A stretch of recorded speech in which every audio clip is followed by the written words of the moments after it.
Eu nasci aqui em Criciúma, nos altos do bairro Santo Antônio, sou aquariano, dia 7 de fevereiro de 1926.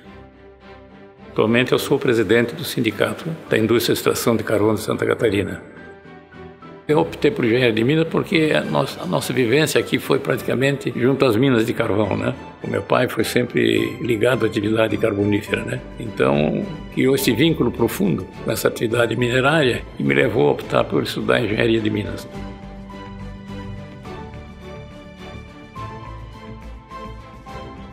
Bom, meu pai, nascido em Tubarão, Heriberto Ilse, minha mãe também era tubaronense, Lucília Correia Ilse, e vieram para Criciúma em 1924.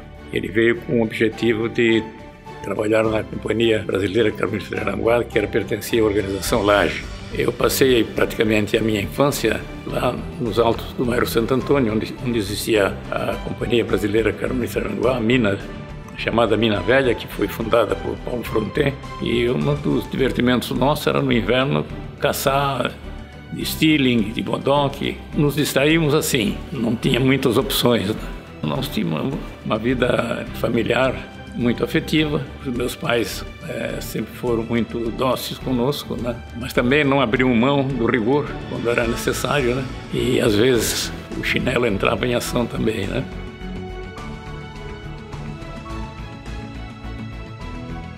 Nossos pais resolveram, com algumas famílias amigas, passar uma temporada no Rincão. Na época chamava-se Aliatar, não chamava-se Rincão. Nós tomamos o trem aqui em Criciúma, um trem chamado trem horário, né, que vinha de Aranguá, passava aqui às 8h30. Chegamos em Içara mais ou menos às 9 horas, e lá 4 carros de boi nos esperavam para levar até a praia. Levamos a tarde inteira para chegar até a praia do Rincão, onde havia apenas 8 casas. Então nós nos hospedamos numa delas, nossos pais voltaram no dia seguinte e nós ficamos por 15 dias lá na praia, né? E eu me lembro bem que na volta, o proprietário desse carro de boi chamava-se Ariel, em virtude de uma tempestade que estava se formando. Ele disse: não, é melhor nós pousarmos aqui na nossa propriedade, porque é muito perigoso você estar viajando de carro de boi frente a uma tempestade, né? Então nós dormimos lá na casa do seu Ariel. A minha mãe e as outras senhoras dormiram na sala, no quarto, e nós fomos dormir no paiol, a gurizada, né? E não dormimos tamanha quantidade de pulga, né, que havia nesse paiol. Então esse foi um fato assim muito marcante da minha infância, né?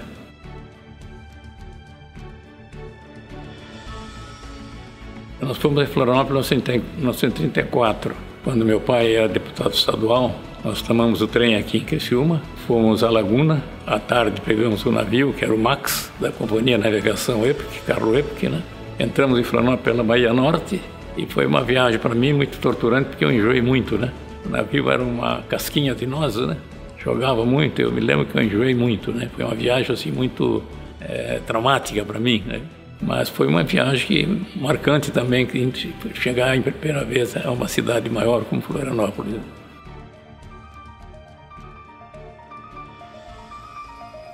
Eu me criei praticamente aqui em Criciúma, me afastei daqui apenas quando meu pai foi deputado, em 34, né, até 37, quando as assembleias foram dissolvidas pelo golpe de Estado do presidente Vargas, né. Depois eu voltei para Criciúma, estudei aqui no grupo escolar, professor Lapagesse, né. Em 38 eu voltei para Florianópolis para estudar no ginásio catarinense. Eu terminei o curso de ano geral em 42, fui para Porto Alegre, me formei em engenharia, né? Quando eu voltei formado, né, em 50, em 51 eu fui contratado para trabalhar na Companhia Brasileira Carbonífera de Aranguá como engenheiro. Trabalhei no subsolo 2 anos e 2 anos na superfície.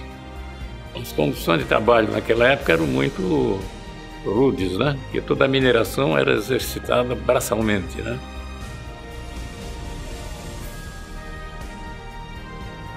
O mineiro, no desmonte da camada de carvão, ele fazia um corte horizontal, chamada rafa, né? Fazia isso com picareta a braço, né? Esse corte tinha a função de criar uma outra superfície livre para poder facilitar a detonação. A furação era feita à mão também, com trado. O ajudante colocava o trado no ombro do mineiro e fazia uma perfuração na quadração. Todo o carregamento dos explosivos era feito não com o cuidado necessário na época, né? O próprio estupim era preso à espoleta, às vezes até com os dentes, né? Uma coisa que podia explodir e causar um dano até fatal, né? Depois do desmonte feito com a explosão do dinamite, todo o carregamento era feito a pá, uns vagonetes de 500 quilos e transportado a braço também para a rua, né, para fora, para ser escolhido pelas escolhedeiras, que eram, na verdade, mulheres e menores de idade, mas a grande maioria eram mulheres, né, que separavam os nodos de pirita, a parte estéril do carvão, e produzia então um carvão beneficiado tipo vapor, né, que era transportado numa padiola para a caixa de embarque, a locomotiva carregava isso aí para Tubarão, para Laguna e para Imbituba.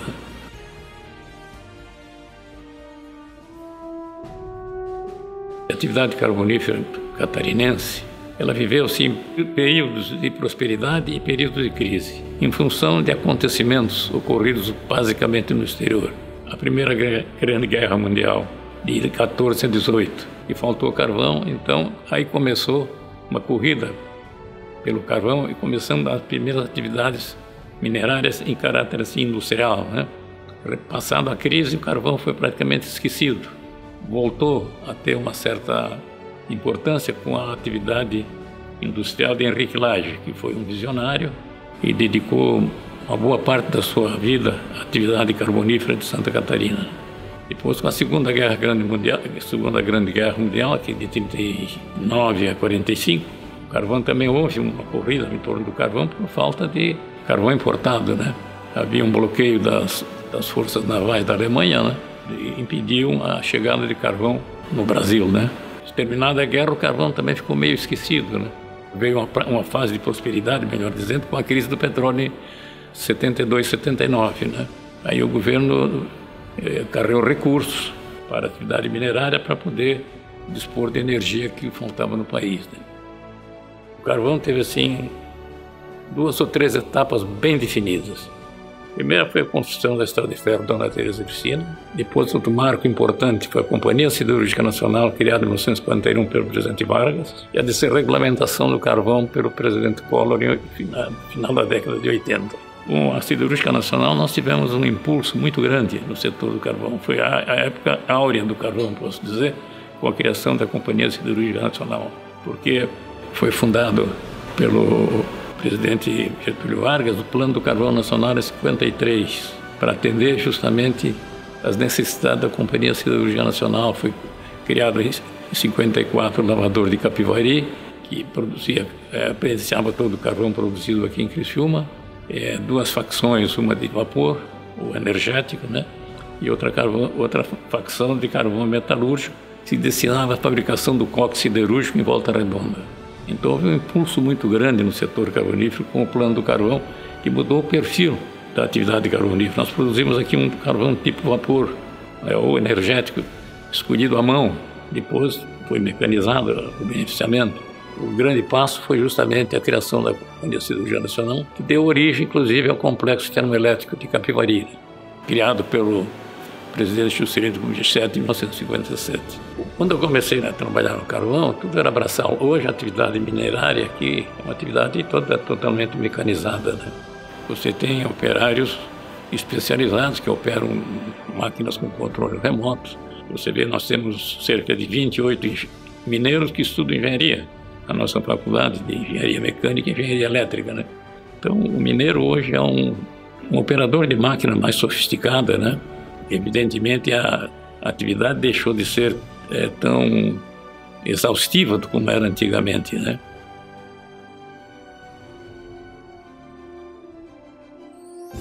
Em 54, eu acabei por me eleger deputado e deixei justamente a função de engenheiro, abandonei praticamente, entre aspas, a profissão para me dedicar à atividade legislativa. Meu pai era governador. Ele sofria diabetes e, no final, veio a falecer em função dessa doença, né? Ele teve que ir ao Rio de Janeiro consultar especialistas nessa doença, né? A diabetes. Eu era presidente da Assembleia, então assumi o governo do Estado por 11 dias, né? Foi uma experiência também válida, né? Que também gratificante, né? Quando deixei a Assembleia Legislativa, em 65, eu me candidatei a prefeito. Uma eleição difícil, né? Foi quase que um desafio, considerado uma loucura, né? Eu ia enfrentar um candidato de muito prestígio que havia sido prefeito por 3 vezes, né? Foi uma eleição muito difícil, muito disputada, e eu posso dizer a você que eu ganhei a eleição, ou venci a eleição, por duas razões. Primeira, porque o candidato opositor achava que já estava eleito. Isso é um mal imperdoável numa campanha eleitoral, né? O trabalho de uma pleia de amigos meus, da minha mulher, que trabalhou muito na campanha, né? A visita constante nos bairros, através de reuniões nos clubes de serviço, né? E acabei ganhando a eleição por 72 votos, né?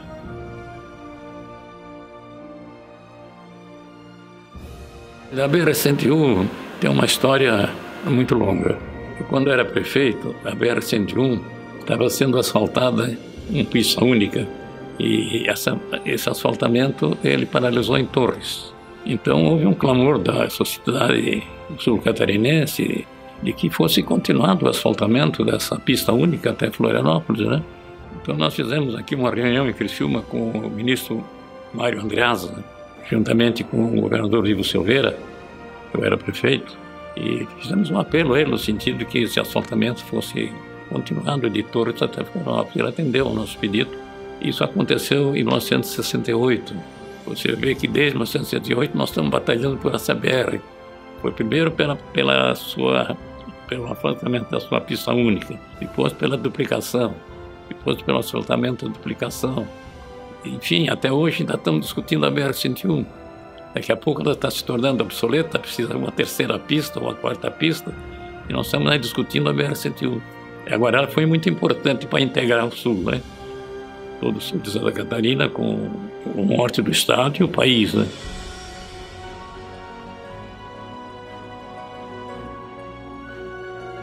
Depois que eu terminei a minha função como prefeito, eu voltei para trabalhar no setor cerâmico. Trabalhei por 20 anos na Secrisa, no Grupo Secrisa. Depois do Grupo Secrisa, voltei a Florianópolis como secretário adjunto da Secretaria de Meio Ambiente. Hoje o secretário era o Dr. Roberval Piloto. Era a Secretaria de Meio Ambiente e Energia, né? Terminado lá o mandato do deputado Piloto, que era deputado na época e secretário, eu voltei para Criciúma e fui convidado pelo prefeito de então, Altair Guiz, para ser o secretário de desenvolvimento da prefeitura. Aí eu permaneci por 2 anos, enquanto ele foi prefeito, e depois, então, eu voltei à atividade carbonífera. Voltar às origens é sempre uma satisfação, né? Rever o passado, né? E exercer a profissão, né, que estava muito abandonada. E aí eu já encontrei, né, a atividade minerária muito mais avançada, né? Hoje nós temos 6 empresas que devem estar em torno de uns 3 mil operários, né?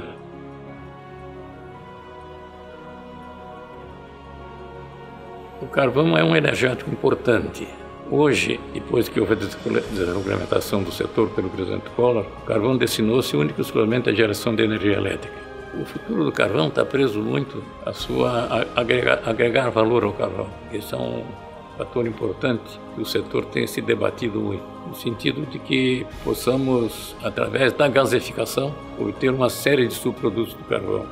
E outro caminho é também através da geração de termoelétrica, a acrescentação de amônia nas termoelétricas, no sentido de produzir sulfato de amônio, que é um nutriente do solo, que é muito importante, né? Então você pode obter o nutriente do solo através da gasificação ou através da geração térmica, utilizando o teor de enxofre do carvão, produzir o sulfato de amônio. Cerca de 38% a 40% da energia elétrica no mundo é originária do carvão. Por uma razão muito importante, o carvão é uma energia firme. Você pode dispor de carvão com chuva, mau tempo, não precisa de vento, nem de sol, né, que são fontes alternativas, importantes também, né, mas não é uma energia firme que você possa dispor 24 horas por dia, né? O sistema elétrico brasileiro, que é integrado, ele está baseado na geração de energia hidráulica. E o carvão é uma energia complementar. Quando o reservatório tem água de sobra, como se diz na gíria, né, você gera menos energia térmica. Quando você tem um período de estiagem, você gera mais energia térmica, né? Então nós vivemos muito à mercê da vontade de São Pedro.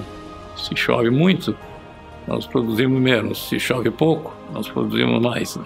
Então, o cenário para esse ano é um cenário realmente difícil, né? Porque choveu muito, principalmente no Sudeste, né? Você vê que em 2015, 2014, A média mensal nossa de fornecimento para a termoelétrica de complexo de Capivari foi 287 mil toneladas por mês. O ano passado foi média de 270 mil. Esse ano a média vai ficar em 216 mil. É uma queda brusca, né? E o cenário é esse ainda para esse ano e provavelmente para o ano que vem.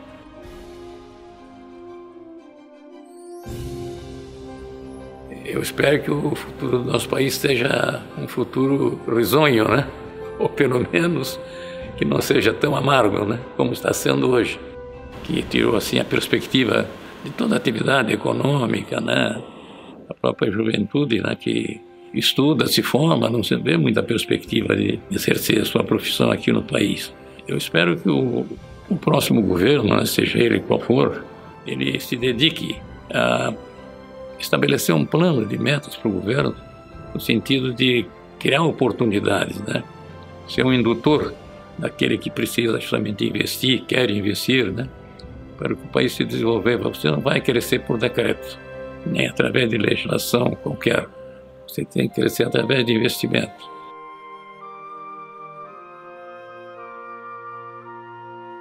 Ele fez militância no Partido Republicano. Depois, com a extinção dos partidos políticos, né, e fechamento de todas as assembleias e de todo o legislativo no Brasil, ele voltou à política através da União Democrática Nacional. Foi um dos fundadores da União Democrática Nacional. Ele candidatou-se a deputado federal, não foi eleito em 1945. E ele foi secretário da Fazenda no governo de Irineu Bornhausen, né, e depois vice-governador com o governador Jorge Lacerda.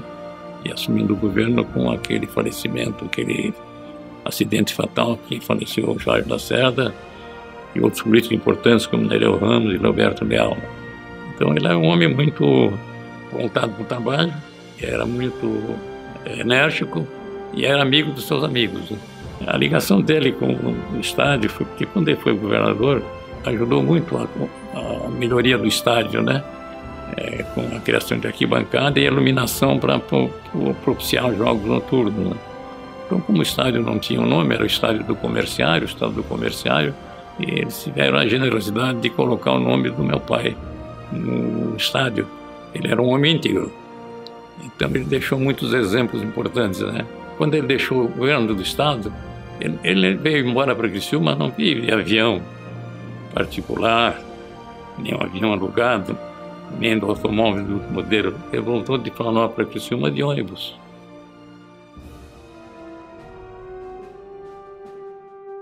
Admiração por Nelson Mandela, por exemplo.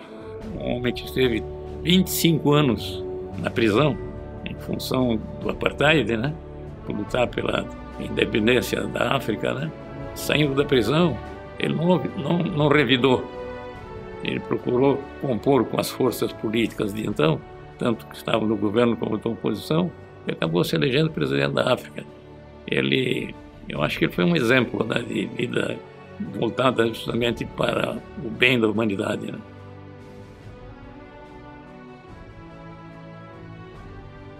Na época em que eu estudei em Porto Alegre, na Faculdade de Engenharia, era hábito à tarde você ir à Rua da Praia, que a Rua da Praia na época era uma rua importante, onde se realizavam assim, os footings após os cinemas, após os matinês. Eu vi uma pessoa que me chamou a atenção, né? E eu desejei falar com ela, me aproximar dela. Me dizia que terminou o matinê, que ela subia lá a rua, a Avenida Borges Medeiros, para se dirigir à casa dela. Eu cheguei, me aproximei dela e disse: eu desejaria falar com você. E ela disse: eu não falo com quem eu não conheço. Então, isso aí foi um balde, um jato de água gelada, né? Eu disse: olha, mas um dia você vai falar ainda. E falou. E fomos casados durante 63 anos. Tenho 3 filhos. Um já faleceu, né? O mais moço faleceu há 2 anos e meio atrás, né? De uma infecção generalizada. Tenho uma filha, que é avó, por via de regra eu sou bisavô, e tenho um outro filho engenheiro, e tenho 6 netos, e 2 bisnetos. Um nasceu agora e outro já tem 7 anos.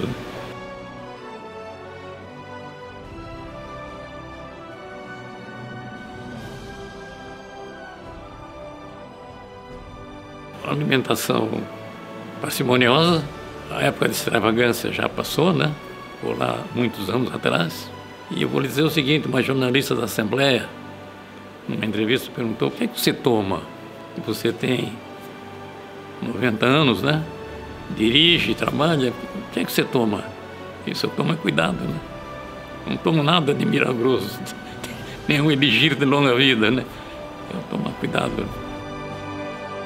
A frase que marcou a minha vida foi uma frase proferida por um filósofo francês, matemático, Blaise Pascal. É a síntese de muita coisa.